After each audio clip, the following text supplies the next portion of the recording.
Balatro, c'est un jeu de poker, mais pas vraiment. C'est un roguelike de cartes où tu triches, tu abuses, tu casses le système et le jeu te récompense pour ça. Dans cette vidéo, je te montre pourquoi ce petit jeu indé est devenu l'un des plus grands coups de cœur de l'année. Gameplay, stratégie, RNG, dopamine, combo absurde. Balatro, c'est comme Slay the Spire sous stéroïdes. Et si t'aimes les jeux qui rendent accro, les mécaniques profondes ou simplement regarder des cartes exploser ton écran de score, t'es vraiment au bon endroit. Au programme, c'est quoi Balatro? Pourquoi c'est si intelligent? Les combos qui cassent tout, comparaison avec Slay the Spire, Isaac, Vampire Survivor, est-ce qu'il mérite sa hype?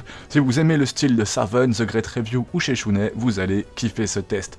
Et c'est parti directement avec Balatro. Ce jeu, c'est peut-être une drogue, c'est peut-être le meilleur jeu de 2024. Le chapitre 1, le concept qui t'explose les neurones. Balatro, c'est quoi? Bah c'est un jeu où tu joues au poker, mais pas pour battre les joueurs, non. Tu joues contre un score, un multiplicateur. Tu dois faire des mains, paires, brelan, full, mais en boostant leur valeur avec des cartes qui cassent les règles. Et si une paire valait 10 fois plus? Et si un joker te doublait tes points si tu portes une moustache IRL? Tout est explosé, modifiable, combinable, et c'est ça le twist. C'est un jeu de combo. Pas de poker. Balatro, un jeu de poker, mais pas un jeu de poker. Un roguelike de cartes, mais pas un jeu de cartes, un ovni, un truc qui te colle au cerveau comme un tacle de pépé, un jeu qui a littéralement envahi YouTube, Stream, Twitch et ton temps libre. Et tu sais le plus fou, c'est que c'est peut-être le meilleur jeu sorti en 2024 et ça coûte moins de 15 balles. Chapitre 2.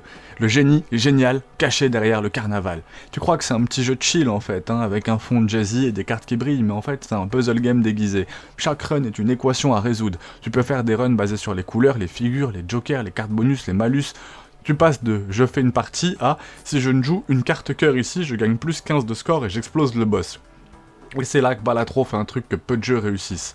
Il te donne l'illusion de maîtriser le chaos. Le gameplay est parfait pour le cerveau, un gameplay plus addictif que le glucose. Session courte, progression constante, explosion de dopamine quand tu passes un boss à 3 points de vie, et comme dans Slay the Spire, chaque run est unique. Mais là où Slay the Spire te donnait des cartes rigides avec une logique deck building, Balatro te laisse trafiquer les règles. Tu veux que les paires valent 1 million de points? Tu peux. Tu veux que les deux deviennent des as? Tu peux. Tu veux casser le jeu t'encourage à le faire. C'est un roguelike, caché dans une table de poker.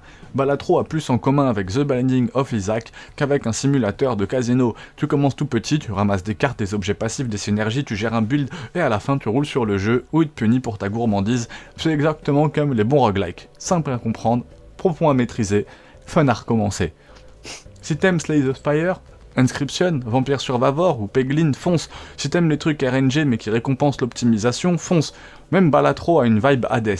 Tu meurs mais tu débloques, tu progresses, tu recommences, et tu veux un truc de fou. Le créateur est seul, pas une équipe de 40 devs, un mec. C'est comme si chez Chounet code Elden Ring entre deux blagues sur le fromage. Objectivement, c'est bon. C'est addictif? Oui, c'est addictif. C'est accessible? Oui. C'est profond? Surprenant? Mais oui. C'est redondant? Oui, si t'aimes pas le genre, t'y resteras pas 50 heures. Est-ce que les RNG est frustrante? Oui, mais elle est jamais injuste. C'est un jeu qui t'apprend à chaque run à devenir meilleur. Comme un prof sympa, mais avec des lunettes miroirs et des cartes dans les manches.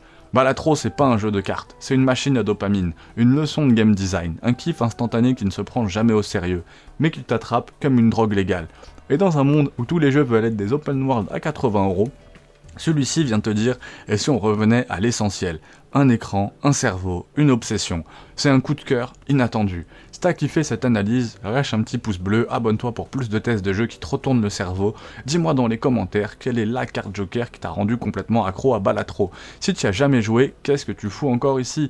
File jouer, c'est pas juste un jeu de poker, c'est une drogue légale qui te fait aimer les maths, l'optimisation et les combos de l'espace. T'aimes Slay the Spire, Isaac, t'aimes les crises existentielles, télécharge Balatro et dis adieu à ta productivité.